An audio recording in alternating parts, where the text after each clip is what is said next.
Awesome. Whew. Thank you so much, everyone, for attending this session, for attending the 2023 virtual convening of South Summit, but also attending this session, Building on Bones, which explores how future tense filmmaking can reimagine archives and creatively address erasure of ancestries and collective memories. As we discover personal histories and legacies, we encounter not only the joys and triumphs of historical movements and personal histories, but we as filmmakers, as artists, may also carry the trauma of a past still struggling to free itself. How do we transform sites of pain into portals of possibility? Our panelists today are going to help us try to figure this out. Our first panelist, Kate Hinshaw, is an experimental filmmaker, zine maker, and director of photography whose work draws from personal experience to explore themes of gender identity, disability, access, and environment. Tacitly, she works with 16mm film, Super 8mm film, through bleaching, scratching, painting, and burning the emotion in order to tell stories through color and texture. Her films have screened at South by Southwest, Rooftop Films, New Orleans Film Festival, Denver Film Festival, and Indie Memphis. Kate is currently based in Wilmington, North Carolina, where she teaches at UNCW and runs the film publication Analog Cookbook.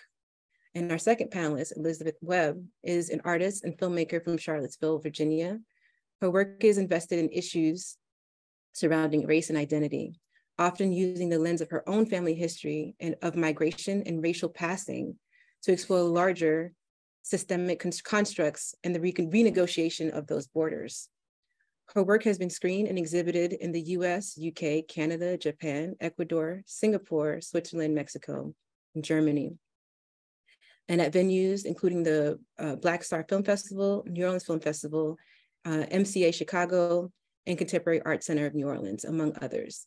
Elizabeth also took top prize last year for Best Experimental Film at New Orleans Film Society. Thank you, Kate, and thank you, Elizabeth, for joining us today and lending us your voice. If we can just start off the conversation, really, because I want folks to get a sense of where you're coming from.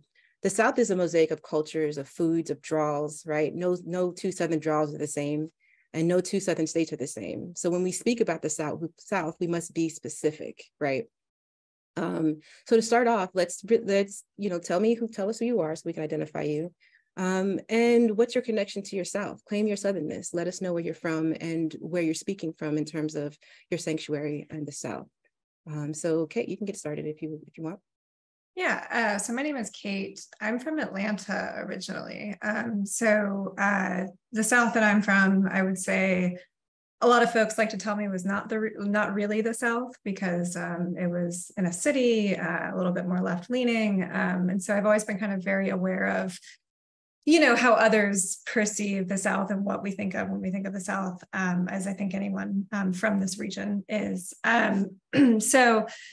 I currently live in Wilmington, North Carolina, which is very different from Atlanta. And I've kind of traveled all over, but kind of keep finding my way back here. And this, like being in the South is where I like to be. It's as a filmmaker, as a professor of film, I like to teach and mentor people specifically outside of New York and LA and kind of help others kind of hone their voice in spaces where maybe we don't see that same level of support that we would see from these kind of bigger cities. So it's always kind of nuanced being from like a city and being, still being in the South, but I would say that's my South. Nice. Yeah, like I would say, similar to you, like sometimes it's like, trying to contend like what is the South, right? I'm from Miami, Florida, but I don't think that I got a Southern experience until I moved to New Orleans, which is like very uniquely and distinctly Southern. Like internationally, if you see something of New Orleans, you recognize it immediately. But I think Miami is going through a little bit of an identity crisis because we have a lot of, snowbirds and people from other places, as well as Caribbean folks. My folks are Haitian. So there's a lot of Caribbean folks down there. It's like a different kind of South as opposed to here in New Orleans. So yeah, thank you for articulating that. Elizabeth, can you tell us a little bit about your journey and your Southernness? Yeah, for sure. Thanks, Zuri. I'm Elizabeth, and I'm originally from Charlottesville, Virginia, Monacan and Manahoic lands. And I would say that, I mean, resonating with what Kate said in terms of the population of Atlanta, sort of feeling both part of and separate from the South. I think Charlottesville has a similar kind of identity crisis, maybe in terms of folks feeling like it's more north than the South. People resonating culturally with the Mid-Atlantic, but then there are these like deep Southern roots in Charlottesville. And I grew up in a really sort of in a white context in Charlottesville.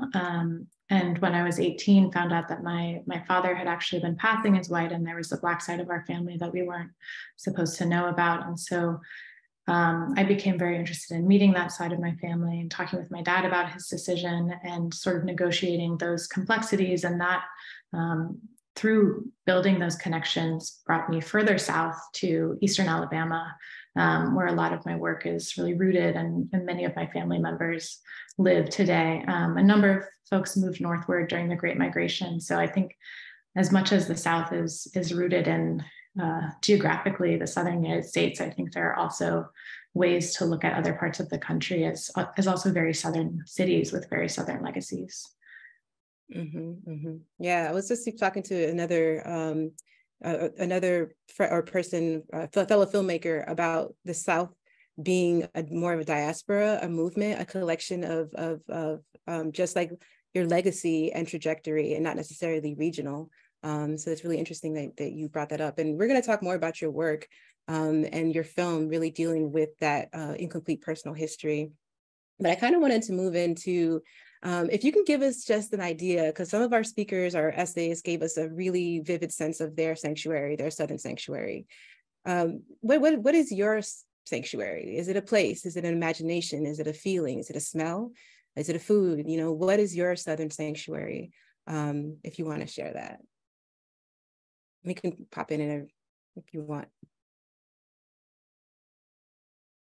I can say my Southern. Okay, yeah. Okay. I was like, do you want to go ahead? Like, I'm still thinking. Yeah. Yeah, my Southern sanctuary is slow. It's intentional. It's humidity, right? It's seeing a stranger and saying good morning and feeling like it's familiar, right? My Southernness is being outside every Sunday, right? Or, you know, with New Orleans Super Sunday until it gets too hot. My Southernness is hot. And my Southernness is also just relying on community and networks. I feel like a lot of my friends who live in other spaces, they always like say how jealous they are of how, you know, and I feel proud that the Southern film community is so tight-knit, and it's so just dependent on each other, not just for work, but for community, for love, for friendship. So my Southernness is connection and slowness. So I'm wondering if any of that resonates with y'all. Yeah, I mean, I love the idea of sanctuary being humidity. I think that one resonates for sure, especially as we get into kind of May and June. But I think for me, it's the connections made in living rooms and kind of being in the space, particularly with other filmmakers, and particularly with women filmmakers and non-binary filmmakers and trans filmmakers in Atlanta communities here in Wilmington have really been kind of my sanctuary. I feel like, you know, there's a lot in the ways of community building that happens in those spaces, particularly overcooking, sharing food and things like that. So I think that's kind of crucial to any sort of art creation, is to kind of have those spaces to share stories and kind of be in community with one another. And I definitely connect with that when you're saying like these stories, these revelations, these epiphanies happen in living rooms, you know, connecting and just hanging out, and not these like, you know, intense showroom boards or writing rooms, right? A lot of it just comes from hanging out and being like, hey, I have an idea, and someone's saying that's a good idea, let's do it, right? So yeah, that's really beautiful. Thank you for sharing that. Elizabeth, what is your sanctuary like? Give us a visual, give us a teaser. Yeah, well, I think definitely the slowness resonated deeply with me. I'm a very slow maker. And obviously that's sort of a way of working that I think the market doesn't love. And but I think it's intentional, and it's sort of the way my body moves through space as well. But I think also the landscape for me is especially the landscape of Eastern Alabama is a sanctuary place for me, a very generative place. There's so many layered histories dealing with race and landscape and ownership, and just like as we saw in the previous two speakers also, I mean, the effects of humans on the land. And so like the sort of social histories and the ways that they are embedded in the landscape, those are spaces that I find to be very generative, but and often painful too, but are also sort of sanctuary places in a certain way for me. The sort of like lush, overwhelming greenness that happens. I remember one of my friends from California came in to Alabama for the first time, and she was like, "Oh my God, it's greener than anything I've ever seen." And I sort of grew up, I think, like not really thinking that much of it, but sort of the sort of lush dominance of that color is something that I think about in terms of a sanctuary. Yeah, it's really, I feel like a lot of folks in the South, like the landscape is very much a character and not a set decoration into our sanctuary and our lives. Like, you know, even here with, I think now we're having the jasmines blooming and the magnolias blooming and everything like that. When you smell the jasmines coming around the corner, you know when it is, you know, it's going to be hot, right? So it really is a character that talks to you and communicates with you about its environment and provides that sense of safety and just comfort. Yeah, thank you for sharing that. And you also said earlier about how just the slowness, this slowness kind of resonates with you and your work and how you choose to just do your work. You could have been a narrative filmmaker, you could have been a documentary filmmaker, but you're specifically an experimental filmmaker, and you call yourself a tactile filmmaker. With so many ways of conventionally, like, you know, having cinematic expression, why does experimental film resonate with you personally? What does it do for you? What does it provide for you? What space of recognition does it give for you, as opposed to other forms of storytelling?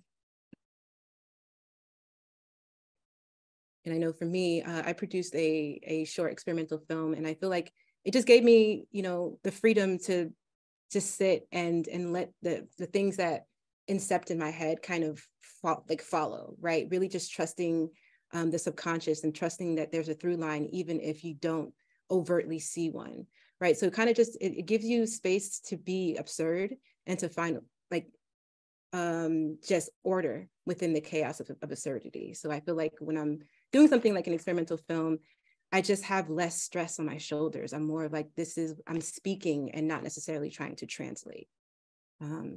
So yeah, I'm wondering what draws both of you to experimental film, because you've dedicated your life to it, you know? Yeah, I love that you mentioned chaos, because I think in so many ways experimental film is about embracing that chaos. I think for me, it's a place of process and kind of processing trauma, reclaiming a story, telling it kind of my way, and kind of saying it without necessarily saying it explicitly, kind of working through feelings and kind of centering those feelings first and foremost. Which, I mean, I have to say a big influence to experimental film for me very early on was being introduced to Helen Hill's work, which I know she had deep connections to New Orleans, as well as Columbia, South Carolina. So I think that was also kind of very cool for me to like see a Southern filmmaker who's making this work that is emphasizing feelings and stories over, you know, big budget cameras and kind of these bigger technologies. You know, whereas narrative film very much is about kind of gear and production and all of this. Experimental film kind of teaches you to work with what you have and make the film no matter what. And I think to me, it was just always more accessible.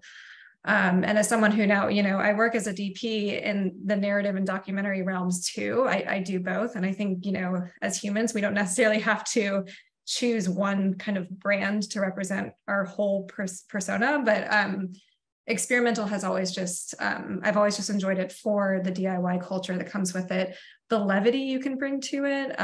You know, you can tell something like a really hard, difficult story to tell, but still bring a lot of levity and like, you know, it's in kind of this bigger picture sometimes of it not just being one feeling you're trying to get across, but many feelings or many perspectives. You know, when working with experimental documentary, you can kind of employ more essayistic modes of working that embrace multiple narrators and kind of challenge this idea of an authoritarian voice that kind of tells everyone what's going on, but showing multiple truths. And to me, that is just, it's so much more reflective of kind of the human experience. So that's kind of why I gravitate towards it. Yeah, definitely kind of connect to what you're saying. I feel like a lot of times when people are like, what is experimental film as opposed to documentary or narrative? I'm always like thinking like narrative and documentary is a show, and experimental film is a vibe. It's a feeling. It's like you just show up and you like, I'm changed. I don't know why, but I feel changed. And it was beautiful. So yeah, it kind of like connects to someone's subconscious and trusting that they have connection to their own emotion and to access meaning themselves. So yeah, thank you so much for sharing that, Elizabeth. Yes. Why experimental? Yeah, I mean, that's sort of the way I entered film, I would say. I was really raised, not literally raised, but raised as an artist by my amazing mentor, Kevin Jerome Everson, and his medium is experimental film.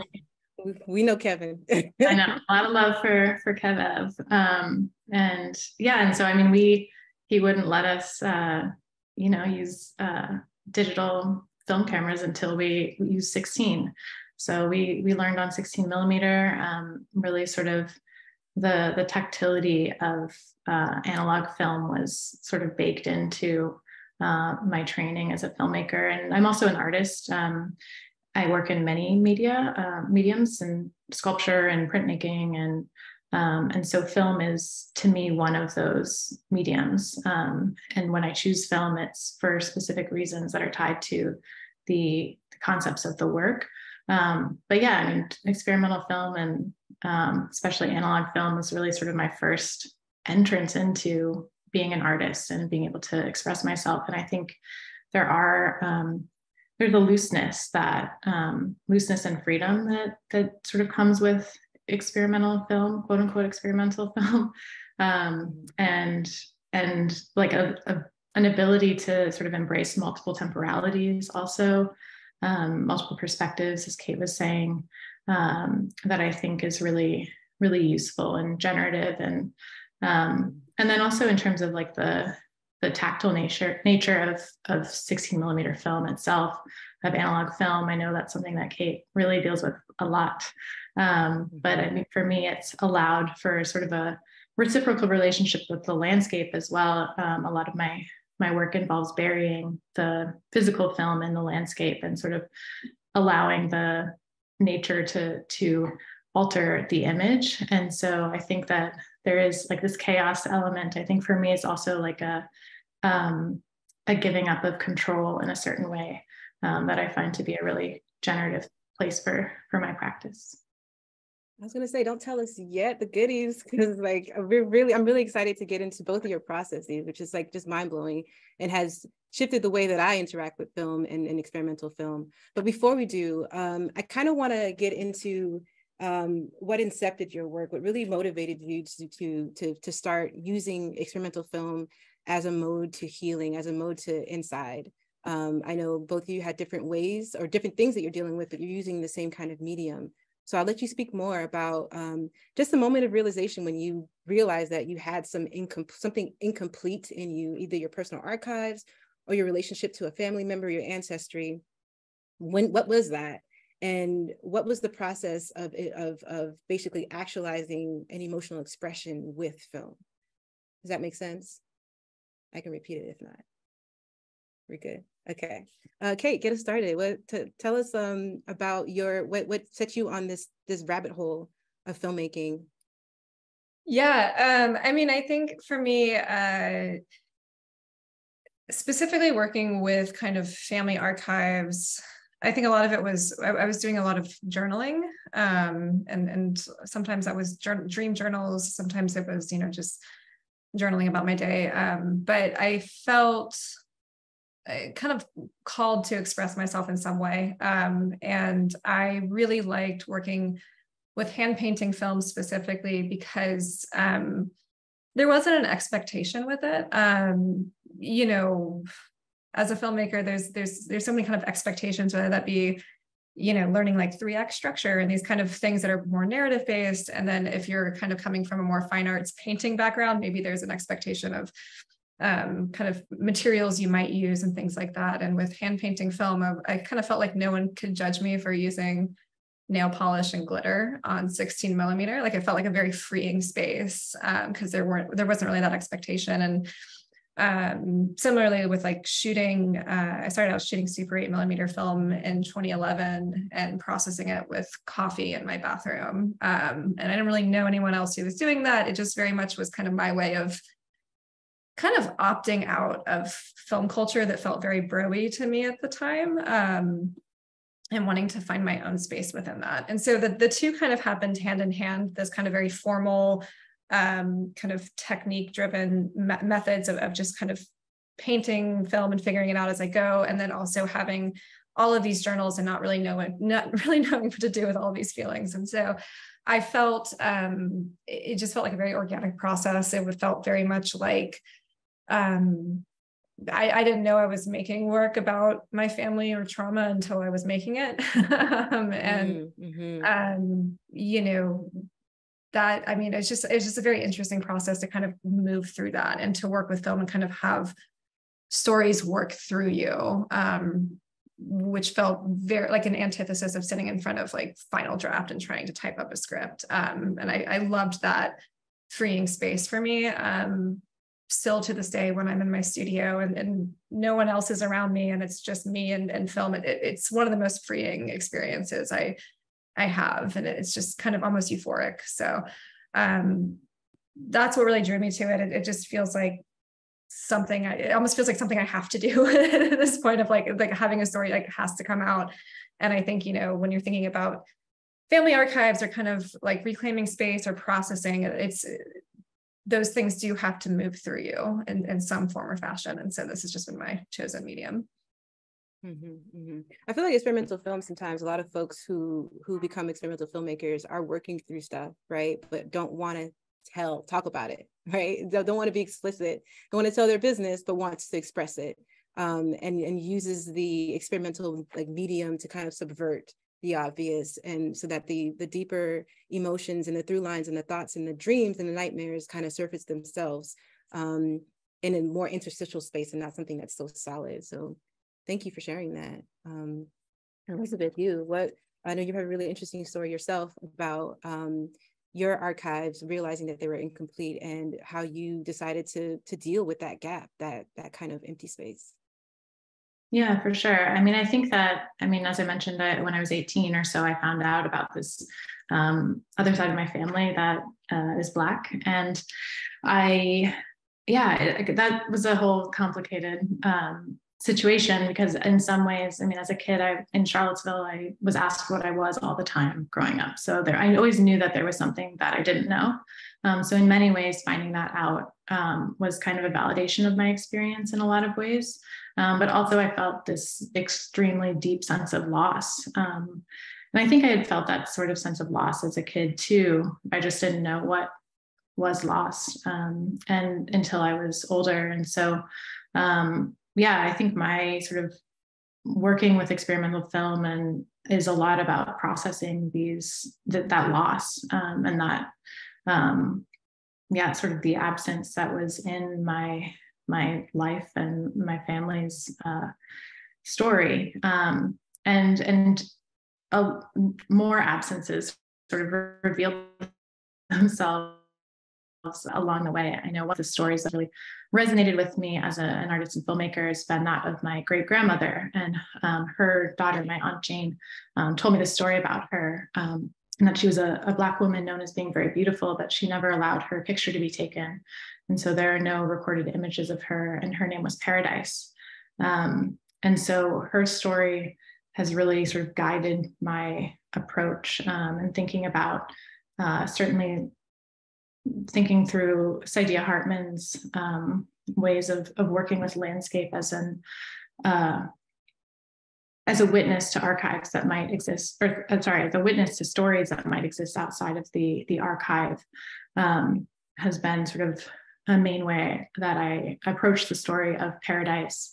and in my film For Paradise and in my practice as a whole, sort of having landscape reveal those absences.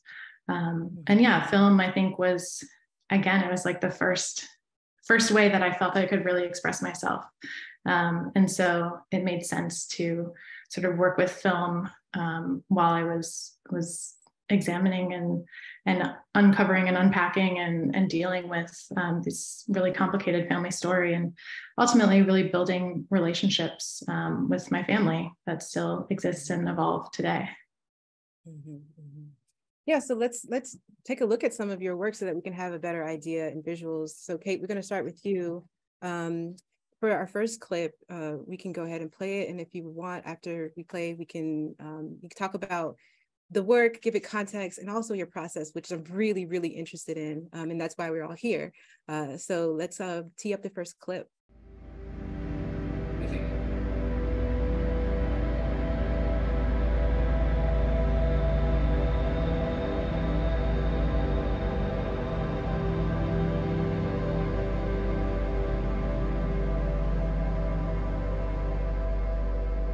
It just seems kind of fabricated. It seems there ought to be a better way to sell a doll to a young girl than watching it come out of a cabbage. But there must be something to it. There was lots of people there.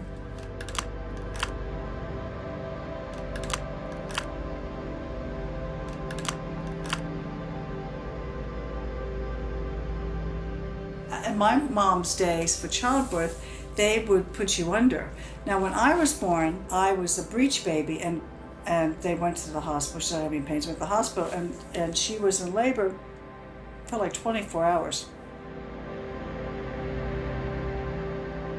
Mom shared with me. My mom was not one that made it sound like she hadn't had so how did it go with my brother and I?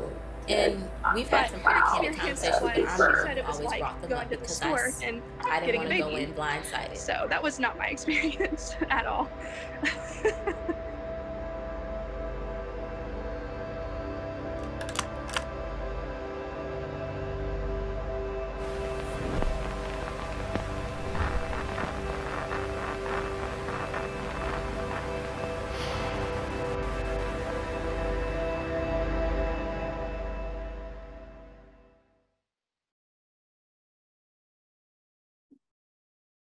That was so beautiful. I can't watch that enough. Thank you so much for sharing that. Kate, can you please give us some context about this piece and give us an idea about your process in achieving these images? Sure. So that's my documentary, 10 Leaves Dilated. It started, I had this kind of memory of going to Babyland General Hospital, which is in Cleveland, Georgia. It's a place where all Cabbage Patch Kids are said to be born, which if you're a child of the 80s or 90s, you probably remember the Cabbage Patch craze. But growing up, my parents would always say that I was so small that they had to put me in Cabbage Patch Kids clothes. And this was kind of a euphemism for them telling me about, like, I was a preemie. My mom almost actually passed away in childbirth. And so it was this euphemistic language around childbirth was really interesting to me, as well as this kind of cabbage birthing myth, which we see throughout the history of film. Even the first narrative film is The Cabbage Fairy by Alice Guy Blaché in 1893, I want to say. But its origins are this kind of French myth that I made its way probably to the South through French immigration to the Southeast. And I started kind of exploring the ways that people talk about childbirth to their children and kind of pass on these stories, and interviewing people who have given birth around what their parents had said to them, and kind of their own experiences. And the process, so you're seeing in there a lot of found photos, but also this text that had been soaked in soda ash and boiling water. There's some stop motion in there. It's a lot of layering.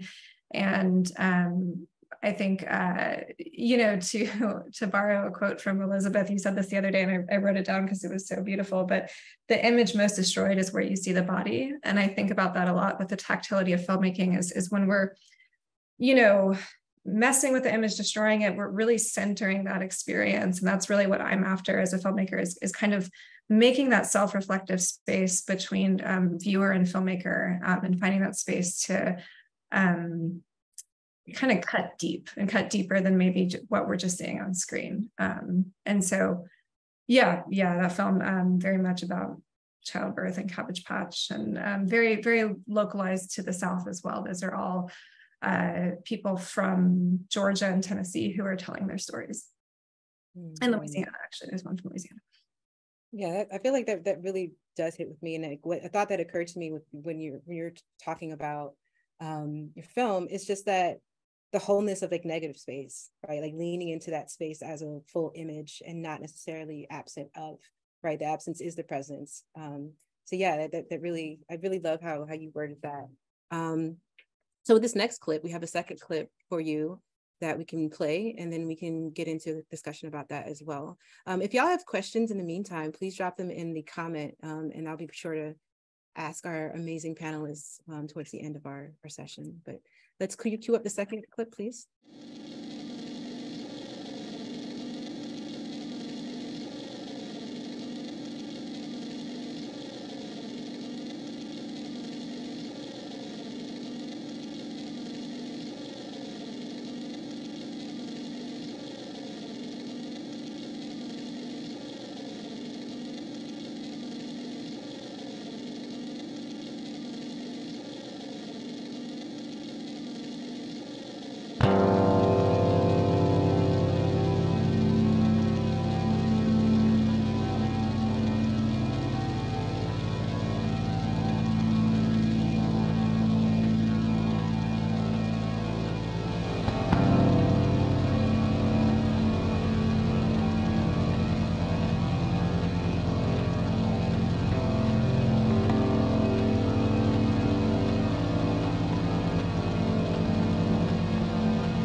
Beautiful. So much like your first clip, there's a lot of direct to film drawing and some manipulation of the emotion itself. Can you tell us more about your process and why that process was an appropriate tool to work out the emotion that you wanted to get to? Yeah, I mean, that film, that's Tear Down, which I made in 2018. And that film, that was a hard one to make because I didn't fully know what I was making until I was making it. It started out with dream journals, and I kind of always had these dreams of returning to my childhood home, which no longer exists. I grew up in Atlanta in a house that was called a tear down. So, it's what neighbors and developers often call houses that kind of waiting for folks to move out so they can bulldoze and build something much uglier and gaudier, in my opinion. But I think in terms of that space, I went and filmed on Super 8 kind of all the neighborhoods I've lived in Atlanta, which is quite a few at this point, and then layered it with hand-painted 16mm film. And there's that gesture of this kind of white line through black acrylic paint that just kind of moves and kind of does that. And that kind of became the through line for that piece that was then digitally altered and kind of doubled. There's a lot of dreams about my mother and kind of she was showing up a lot in my dreams too. And so I was thinking about that kind of connection as well of connections to family members and things that and in places that where there is absence, and kind of where that space doesn't necessarily exist in a physical space anymore, but definitely still lives on in memory, and kind of abstracting that and trying to work through what that meant for me. So that was probably one of my more personal films that it was quite difficult to make, even kind of going through that, but it was a very cathartic process. I always tell people that those dreams, I stopped having dreams of returning home after that. It was like I kind of like got it out and just put it somewhere else. And that was it was a very like therapeutic process within that. Yeah, I feel like sometimes like your dreams is your subconscious, like wanting attention for something specific. And once it's like, okay, you heard me, good, I'm gonna leave you alone now. That's really beautiful. And just this idea, a lot of experimental filmmakers do work from their dream journals, because that's like the source of personal absurdity, right? Personal authenticity. And so I guess like I really, as far as like the process goes, and you know, this idea of like using film emotion, like, do you feel like that spoke directly to your healing, like your I guess your process of healing? Because like you said, you didn't really know what you were doing, and I mean you had an idea, a kernel of an idea, but it didn't become itself until it was birthed, right? And this idea of like stepping through the dark and letting, you know, the light or the net just appear. I'm just wondering about just the choice of this specific process, because you could have scratched, you could have burned, you could have painted, you could have done so many things. How did this particular process really get to the through line, right? The actual through line of this absence that you felt, or this, you know, these feelings that you're wrestling and trying to work itself out before it festered? Yeah, I'm trying to think the best way I can answer that. I mean, it definitely is a space of healing. I think, yeah, sorry, can you ask the question again? I got lost in all of the details. Yeah. Well, I tend to like run on sometimes, but just this idea of like selecting a specific tool, right? Every tool does a thing, right? And you selected, you know, direct hand contact with emotion using these lines. What was that an intentional choice, right? Or is that something that you just opened your eyes and reached for a tool and that was what showed up for you? In some ways, a little bit of both. I think the tactility of it really drew me to it. I mean, being in that space, I think that film I painted for like 8 hours straight one day, and just being in that space of doing a repetitive motion while processing, you know, this kind of kernel of an idea really, really helped. It's so much more organic than, you know, writing or kind of just being in one space. I felt like I could move around and kind of you know, be with the film in a way that maybe I couldn't if I was just sitting still. And so that space, I think, is what I was really looking for, and maybe didn't know I needed at the time. But I think I'm kind of always craving that tactility, and painting film has just been the most kind of freeing for me. Yeah, I'm trying to think now if I did that through painting or playing music or something like that, which I've dabbled in other things, but I think painting film, I always like that process of kind of painting it and then projecting it and seeing it, because you're not necessarily seeing what it's going to look like until you project it. And so I think there is a process of letting go within that, which when thinking about moving through something that's hard or traumatic, there is that kind of constant negotiation with control and what that means of like letting go of something, or, you know, riding out the wave or moving through something. That's what you said earlier, Elizabeth, about what draws you is this idea of like being able to let go of control and still come out feeling full and whole and expressed. And I think another through line between your work and Kate's work is working with film directly. You know, Kate paints, scratches, burns, but you do other things with your film. So I would love for you to show your film and to tell us a little bit more about what's happening in the process of achieving some of the things that you were able to achieve visually. So we can cue up the first one. He said, "Jesus Christ, you're my baby sister. I'll never forget it." That's exactly what he said. "Jesus Christ, you're my baby sister." And I said, "I'm Jane." He said, "You're my baby sister." He knew me.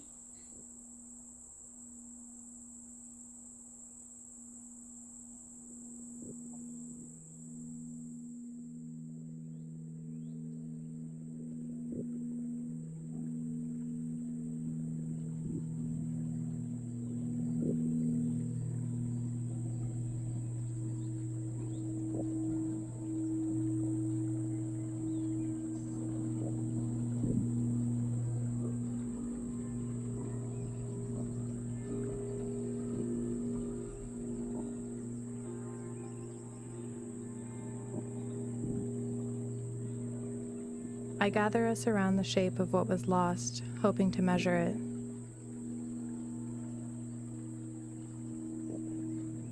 But you are not invisible because people refuse to see you. You are invisible because you refuse to be seen.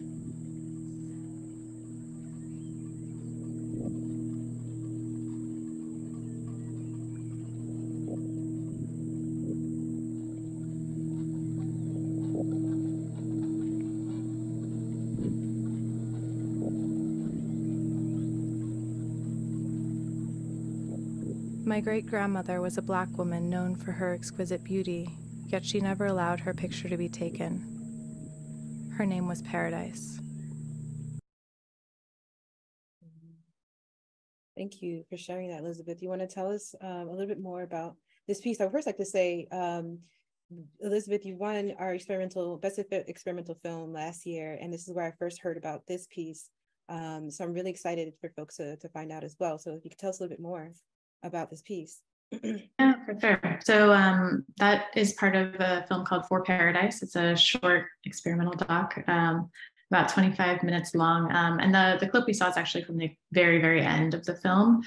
So a lot sort of builds to get to that point. But the film is really a triangulation of three main narratives, I would say. One being the landscape of Eastern Alabama, one being the story of my great-grandmother, Paradise, and then the other being sort of the process of my talking with my father about his decision and meeting new family members and talking with them about the impacts of my dad's decision to withhold knowledge of our Black ancestry.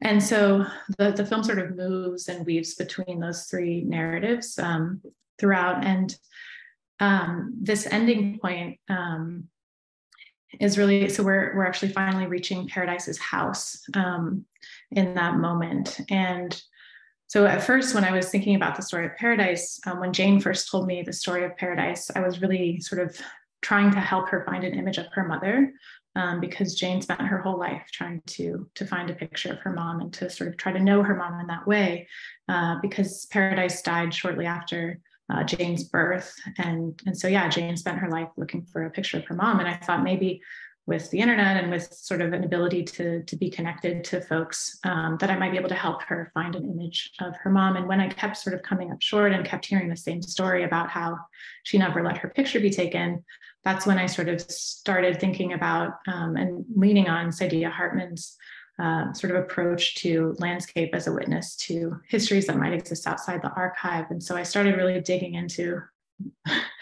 literally, I guess, but conceptually. Unintended. Yeah, unintended. The stories of the landscape of Eastern Alabama and this landscape that witnessed her life. And I came across the plant kudzu, which usually on panels I have to explain that, but we're on a panel about the South, so I don't have to explain kudzu to y'all. But yeah, and sort of learned about the history of kudzu and the introduction of kudzu to the South at the end of the 19th century as this plant to hopefully prevent the soil erosion that was happening as a result of over-farming cotton and the plantation economy. And especially in Alabama, people were saying that the land was bleeding to death because that clay is so red, and the rivers were turning red from all the runoff.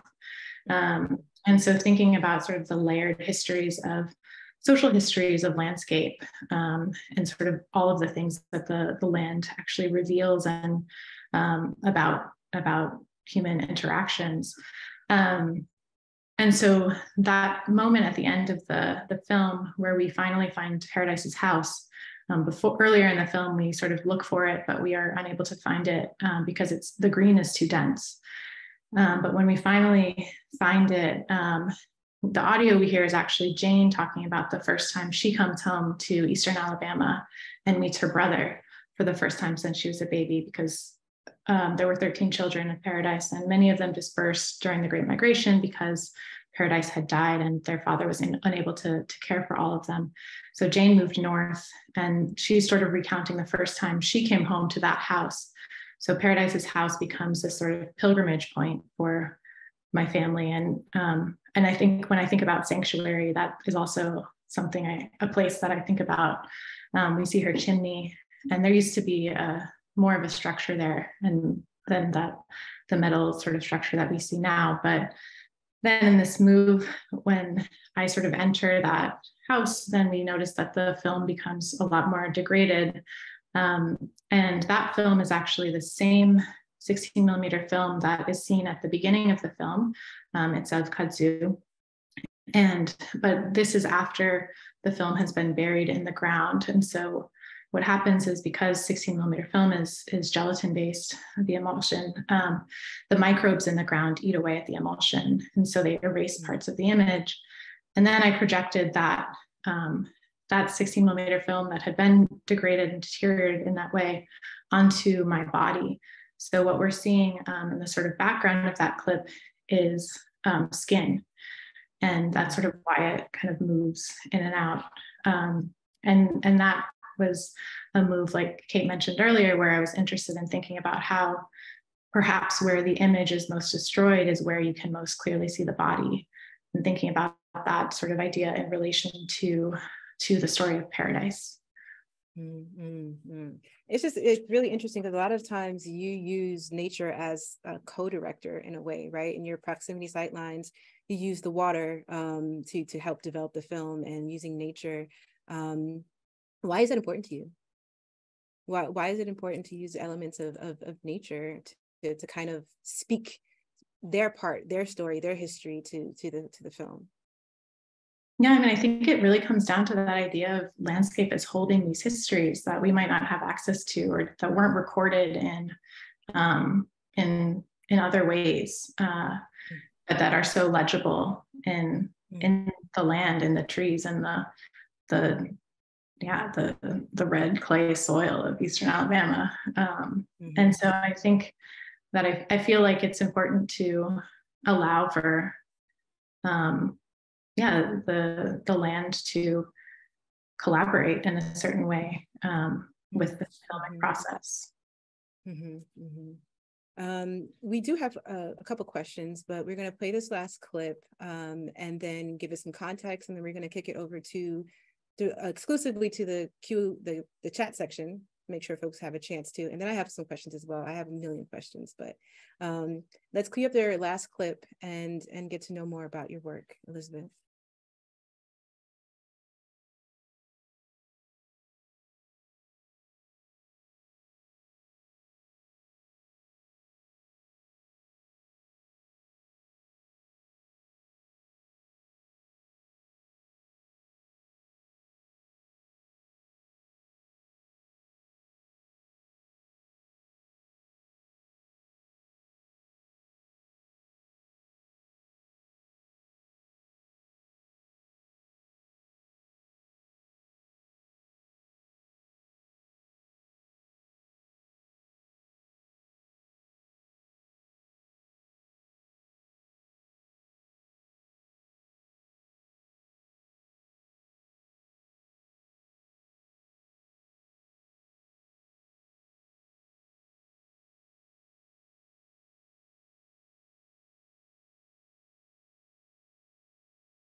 Beautiful, beautiful. So tell us what we just watched. Yeah, so that's a clip from a recent film from 2022 called Boundary Exercise on Perambulation, and that's part of a larger project, an installation called The Bearing Trees a Witness, that really stems from my investigation into the land surveying, history of land surveying, and the field notes from my family's former plantation land in Eastern Alabama. So there's a tract of land in Eastern Alabama that was once owned by white members of my family, and then was passed down to Black members of my family, and is subsequently not in the family. But Paradise's house is located on that tract of land. And when I was doing archival research in the basement of the Lee County Courthouse many years ago, I came across the field notes from the 1834 land surveys of that land. And I didn't know what field notes were at that point, but became really interested in them because they basically list all of the plant life that exists on a certain parcel of land. And they're really part of this movement of the U.S. government to turn landscape into property. And this is happening at the height of indigenous dispossession in that area, which is Muscogee land. And field notes sort of use these trees as reference points to make tangible an imaginary grid of ownership. And so instead of like pre-GPS, it's like instead of a coordinate, you'll have like an oak tree. And so I was interested in thinking about the ways that people sort of impose this system of power and control onto the landscape, and how all of that is sort of in line with and both part of creating and perpetuating these systems of white supremacy and capitalism that still pervade art today. But then also thinking about how the landscape can actually undermine those structures as well, and thinking about how they might provide these models for how bodies might undermine some of those structures too. So thinking about, like, oftentimes when trees would be cleared for farming, then they would erase the bearing trees. So the grid would sort of be erased over and over again. And thinking about how if a tree of the same species grows like 20 feet from its original location, how is it sort of skewing that grid? And then relating that to the ways that my family has negotiated the color line in a number of different ways, including by passing, whether it's a more permanent thing or just for work during the day. A number of aunts did that, for instance. My great aunt Jane talks about how in segregated DC in the 40s, she and her friends would learn a couple words of French so they could access the whites only movie theater, because even though they had dark complexions, if they were perceived to be foreign, they were able to access those spaces. So all thinking about the landscape sort of as a model for different ways that bodies are also subverting these structures. So the film is 240 feet, I think 236, I don't know. But it's the physical distance of the perimeter of a square chain, which is the base measurement in land surveying. And so as the film loops in the space in the installation, the film continues to degrade. And the on perambulation element of the title is relating to the yearly practice of perambulation, or walking around the boundary of a family's property every year to pass down this sort of knowledge to future generations of ownership. And thinking about that in relation to sort of drawing, and the film also as this other kind of map. So I buried the film along the boundary line of that plantation land. And so what we're seeing is after it has been buried, and so it sort of degrades as the camera pans out.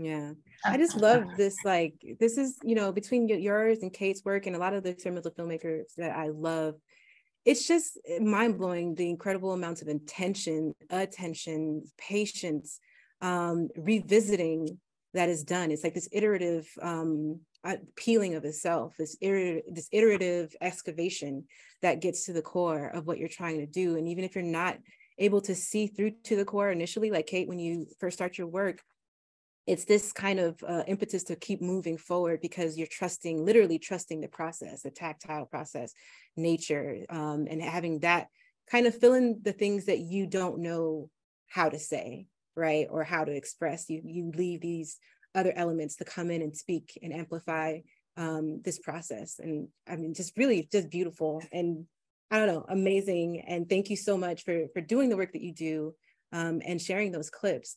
I'm going to quiet down and for the next 15 minutes, give space to the chat from our participants. If y'all ready for this, there's like a couple. I have one from Isaac that says, "Hi, Kate and Elizabeth. I'm an experimental filmmaker myself, and I have been directly animating on 16mm print of D.W. Griffith's The Birth of a Nation as a direct intervention against the primary aesthetic of the mythic South.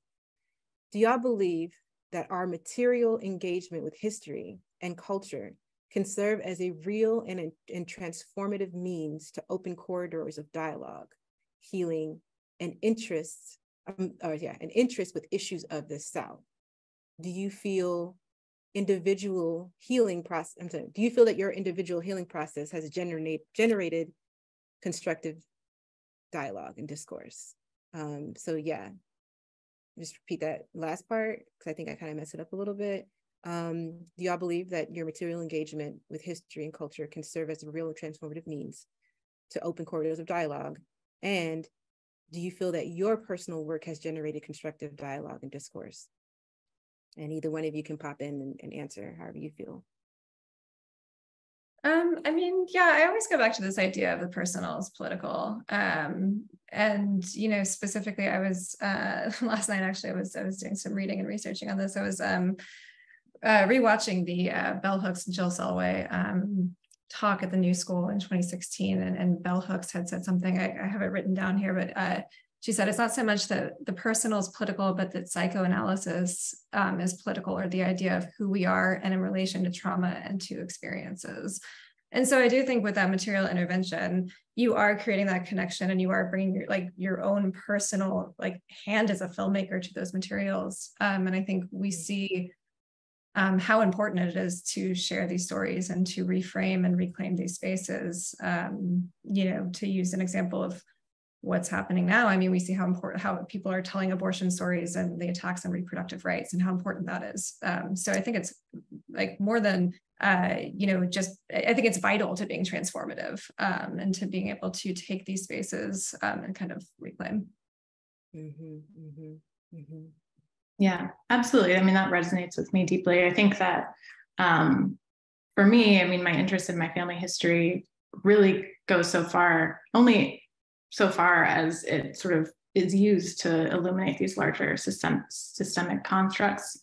And so for me, I always try to create environments or situations within the work where the viewer is sort of asked to interrogate or recognize their own relationships to the ideas that are addressed on the screen too. And there's, I mean, a number of ways that I do that, and through sort of non-diegetic sound and emphasizing this idea of perception, making people aware of the act of looking, for instance, and how that that sort of builds into constructs of race in the States. But yeah, I mean, I think that, yeah, these spaces are critical, right? They're, I think with experimental film, we might be working in more sort of quote unquote abstracted ways. But a lot of times it can actually allow you to get to the root of issues and allow people to sort of have an experience that causes them to rethink or become conscious of their thought process. And so I think that that's an important way of working. And there are so many important ways of working too. Like, I don't think it's a one track answer, right? Like, I think it's, yeah, it has to be a sort of multiply engaged process of change. Thank you for sharing that. Thank you so much. We have a couple more questions. We have one from Sienna Pender Hughes. Elizabeth, was your last clip shot using a drone? This is more of a process question.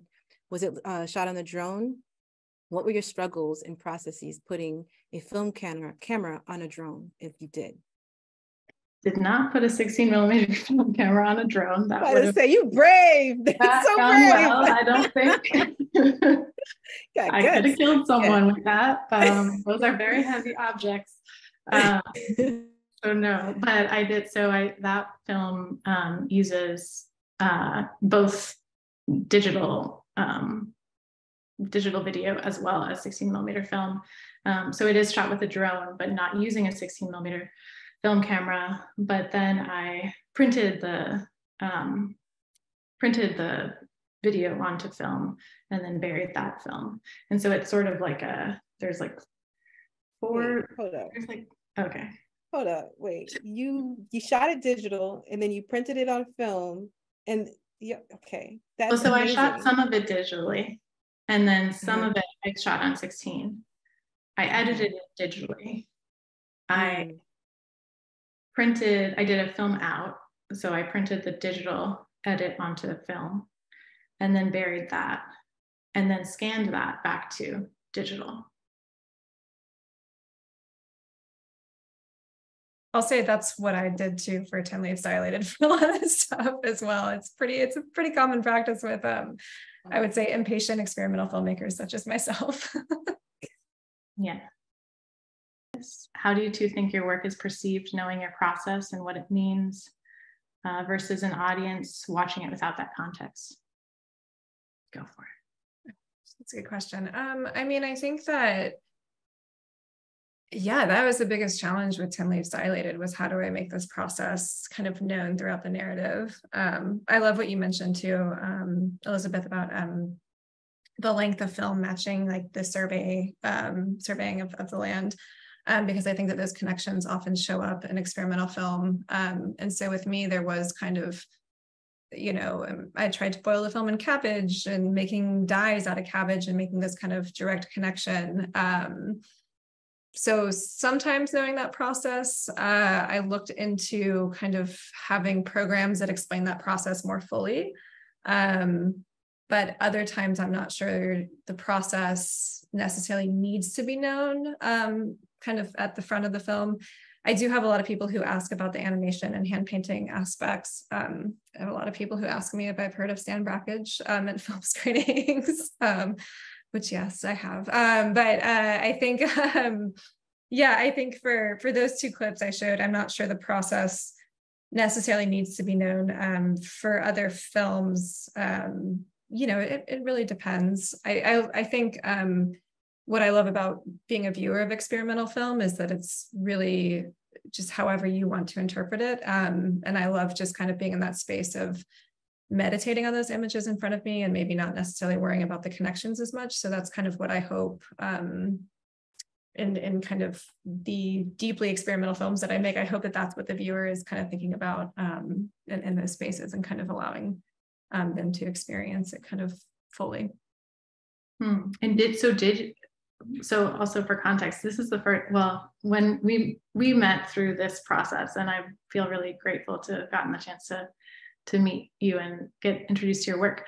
And I did watch the full link earlier today, but so for the cabbage piece, what we're seeing, the film, like once it's been boiled in cabbage? Or some of it was, I'm not sure it was very effective, to be completely honest. That was a process that maybe was a failed process through it, but it's the process itself. There's a lot of stop motion, shot digitally, printed onto film, text shot digitally, printed onto film, boiled, put soda ash, hand painted with green paint. There's a lot of different elements to it. So yeah, what about you? What about your process and audience? Yeah, I mean, I think I like in For Paradise, that process is something that I only really have revealed in Q&As and other sort of talks about my work. I think it adds like layers to the meaning, certainly, but isn't necessarily like you must know this to understand it, I think. But then with like boundary exercise on perambulation, there is sort of more of a direct nod to the process happening, because the bit before the clip that we just saw is actually we're watching me bury the film. So there is sort of a more direct correlation there. I kind of have like a question stepping a little bit backwards. You know, it's one thing to share an experimental film with a general audience or a stranger, because they are left to interpret it the way that, you know, they do. But it's another thing to share your films about personal issues or personal emotions with the folks in your life, especially when it's about them or includes them. So I'm wondering, how are the folks whose film it's about, or the subjects of your film, how are they receiving your work and your film? How they're reacting to it? If you want to kind of chime in on that vulnerability. Yeah, I'd say that's probably the hardest part. My family doesn't always understand what I do. When I showed Teardown at a film festival, my mom and my aunt both took it very personally, and asked me to explain line by line what everything meant, and were very literal about it, which was hard. That was very hard. And then, with Tim Leaves Dilated, talking about my mom, who was very, not super thrilled at first about sharing her childbirth story. When that film started getting into kind of bigger name film festivals, it went from like, oh my gosh, why are you making a film about me, to like, okay, what am I going to wear to the Oscars? It was kind of like this silly switch. So I think you have to, if you're working with personal archives, I think you have to make peace with the fact that, one, not everyone's going to understand it, and two, you do have a responsibility to yourself and others and how you tell those stories. There's always the question of, is it your story to tell, right? Even with my own mother, like, is that for me to tell, even if it's about how I entered this world, right? So I think always trying to approach that with empathy and kindness. And I think there's a lot out there on, participatory documentary filmmaking that a lot of readings and things like that have kind of, I'm starting to like read more about and kind of look into, and with my own work as well, to make sure that I approach, my own stories and familial stories as ethically as possible.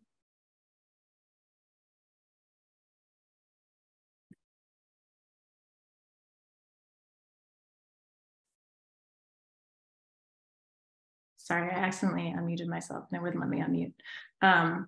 Yeah, that resonates with me, definitely. I think it's super complex working with family, and I know there was a lot of anxiety that I had around that, working with, my dad especially, and sort of being sort of unsure about how he would receive the work that I was doing. But ultimately, he has been very supportive, and is proud of the work that I've done. And in terms of other family members, I mean, I definitely have always shown the work. And my cousin Betty, she's in her 70s, and she features prominently in For Paradise. And there's this sort of moment where she and her sister Annie Lois are listening to my dad talk about how he views race. And there is sort of a kind of painful moment in the film to me, because he's talking about sort of believing that there wasn't anything lost in his decision. And for me, we're like looking at the people who were lost from that decision. But yeah, and so there are these complicated things that are being unpacked. But I think in some ways the vehicle of making the film allowed me to have conversations with my dad that I maybe wouldn't have otherwise had. And I think, when I showed the film to Betty, I was like, well, do you like it? And she was like, well, it's not really a film. It's just me sitting in my living room. And I was like, oh, that was like the biggest compliment you could have given me, because it meant that you sort of, felt accurately perceived or accurately represented in the film. Yeah, and I see there's a question in the chat. Or do you want us to? Yeah. So this is the last question. And then we can let folks know how to follow your work and what you're working on next. So this is from Palmer. Who are the experimental artists who inspire your work? Are there other arts that inform you? And they also posted a comment about Toni Morrison's Paradise resonating with your resonating with your first clip. So they want to know, who are the artists, experimental artists that you look up to, and what other art forms do you engage in? Yeah, I'll just go for that real quick. Certainly the Toni Morrison resonance is real, and I feel honored that you made that connection. And yeah, her essay, The Site of Memory, is one that I return to a lot. And I mean, as I mentioned, Saidiya Hartman, who's more of an author theorist. Kevin Everson certainly has been foundational in my practice, as I mentioned. I think the work of Jana Kumfra is really inspiring to me. Many of the faculty at Cal Arts that I had the privilege of working with have been instrumental. Betsy Bromberg. I don't know, there are so many. Catherine McKittrick, who's not an artist, but another amazing theorist who talks about Black geographies. that work is super inspiring to me. So I think I look at like all sorts of different types of art and writing and films to be inspired. Mm-hmm, mm-hmm. And Kate, if you want to chime in real quick about your influences and yeah, sure. I mean, as far as filmmakers go, I mean, certainly like Nasli Dinsel, Jatavia Gary, Kelly Gallagher, Gabby Sumney, so many people that some I'm honored to call friends. And just, again, going back to the idea of like creating space in living rooms, it's like when you get in those spaces of talking to experimental filmmakers or artists, you know, I think that that's so powerful. And similar to Elizabeth, I had faculty at CU Boulder who were, you know, who are the reason I am where I am today and deeply inspiring. And so, yeah, experimental filmmakers. And then I've been on a Dorothy Allison kick as far as writing. Her writing is so beautiful. And she deals a lot with kind of family archives and personal works as well. So, and then Helen Hill, I have to throw out Helen Hill, the New Orleans Film Society event. I mean, she was just absolutely amazing and is a huge influence on the film publication I run as well. So. Nice. Thank you so much for sharing your thoughts, your words, and your time, and just the process of your beautiful work and everything that you do. And just sharing your sanctuary with us, which is not only place, but process and an expression of art.